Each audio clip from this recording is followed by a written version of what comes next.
শবে মেরাজের নামাজ কয় রাকাত এবং পড়ার পদ্ধতি কি? শবে মেরাজের নামাজ আছে ভাই, এবং রাকাতও আছে, আমরা অনেকে জানি না।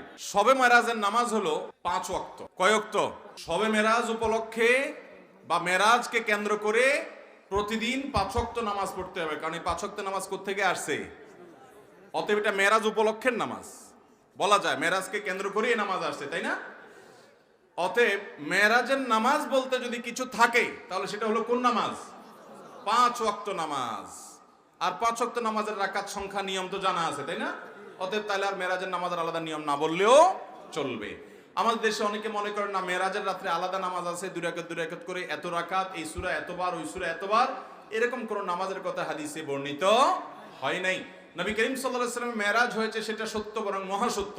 মেরাজ থেকে আমরা শিক্ষা গ্রহণ করব। নবী সাল্লাল্লাহু আলাইহি ওয়াসাল্লাম যা এনেছেন, যে গুনাহগুলোর শাস্তি দেখেছেন, সেগুলো থেকে বেঁচে থাকবো, আর 5 ওয়াক্ত নামাজকে সর্বোচ্চ গুরুত্ব দিব।